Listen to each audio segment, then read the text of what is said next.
านดักเลยอะไรก็เพื่อนถ้าฝนตกในทางนี้ก็ขี่ได้รถงามเลยงามกว่าเส้นทางเป็นแต่ส่วน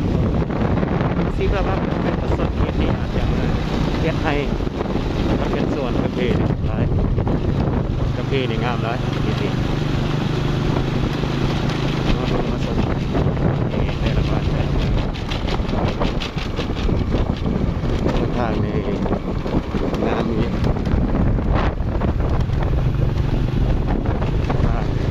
เป็นคลองเดี๋ยวนี้ผู้ทางผ่าน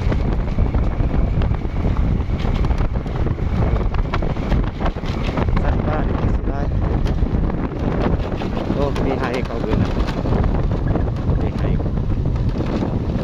แต่เขายังท่านผูกเขาสำเป็นว้ายรถจักร2 คันท่านมาจอดคือเขตในเมืองในย่านว่ารถเสียหรือจักรกำลังฝนสีตกภาพบรรยากาศเปิดเป็นว่าดินจะมีเจ้าของหรือว่ามีเจ้าของนะจะเป็นป่าได้เดี๋ยวนี้หาเห็นเดี๋ยวพวกนี้รถจักรลายดิสิเมนว่าพวกไปหากินแถวพุ่นหรือว่าไปสวนเขาไม่กลัวเนี่ยเป็นประหยัดวะว้าวไม่ก็ดูว่าสิไทยเนาะ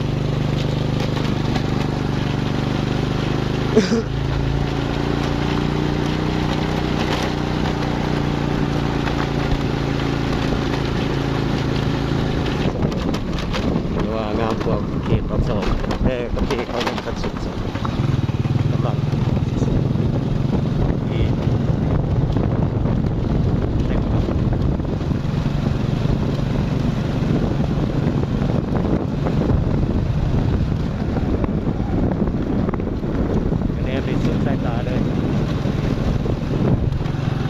นี่โอ้ยได้ดีเลยได้ดี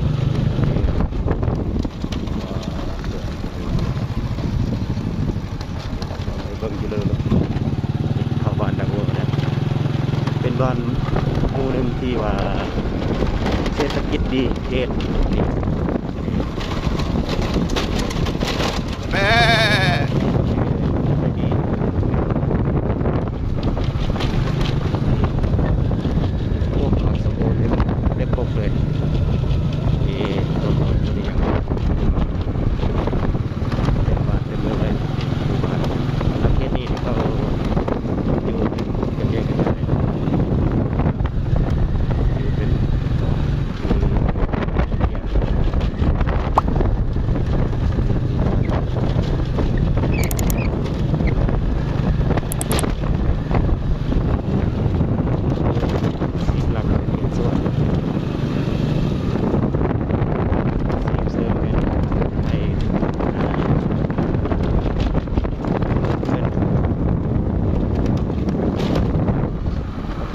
ไกล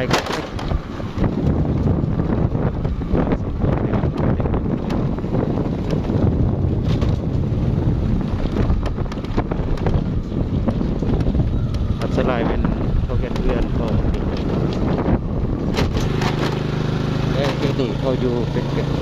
แดงใหญ่ที่นี่ใครบอกน้ำของเขาใส่คุยก็ใส่เรือนใหญ่ๆลังใหญ่ๆเบิ้ลติดกันมา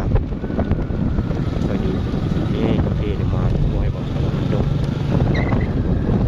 แต่พอเห็นนักเขียนหรือว่าพวกจานเงียบสงับเลยแสดงว่าเขาไม่ได้เลยปกติวันพุธนี่ต้องได้ออกงานเลยวันพุธคือตะกี้เลยเดี๋ยวนี้ผมเห็นเลยทั้งครูอาจารย์และนักเขียนผมเห็นเลยในเรือนของเราครับผมเพิ่งมาส่งเกตทางไปจากเดินถึงประมาณ7 กิโลเมตรประมาณ18 กิโลเมตรว่าจะในเรือนนึงนะเรือนหลังใหญ่เด็กๆขึ้นโอ้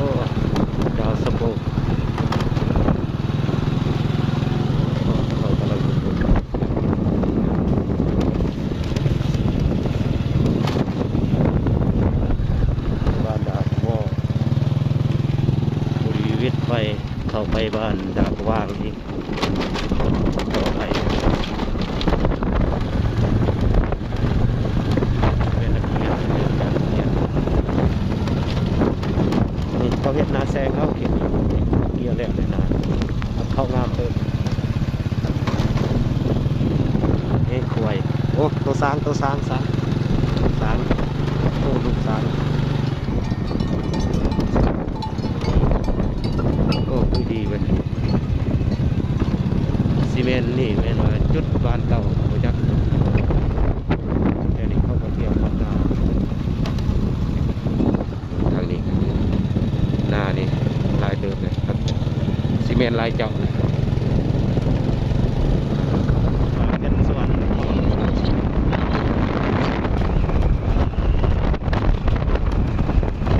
นี่ภาพบรรยากาศนี่หัวส้มกลางดูภาพเลยโอ้นี่ส่วนเบิดคนใดโบแมนเราไปซื้อประเทศไปจังสไลด์ก็ได้เรื่องคือนี่ส่วนในลายนี่มีเงินก็ลังใหญ่ๆน้ำแม่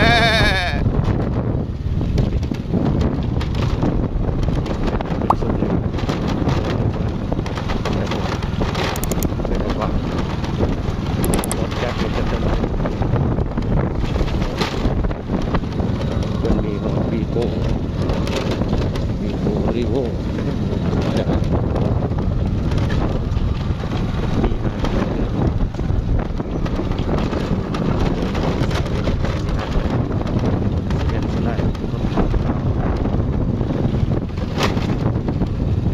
ใหญ่โซสักครับ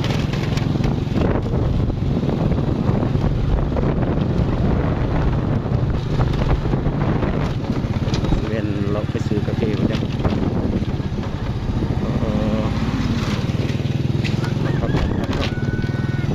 คนใดจะว่าผู้ลังเพื่อนเกียรติตรงนั้นเป็นว่าโรงพยาบาล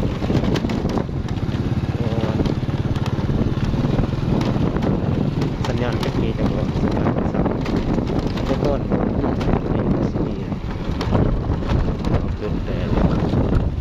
เสียดายว่ากินพวกเพื่อนเลยมันคงจะทำกันได้ดี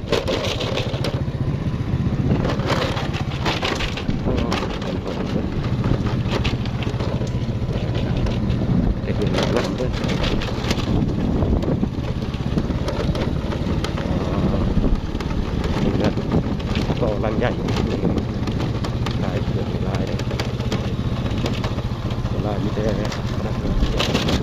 ที่มาใส่บริการ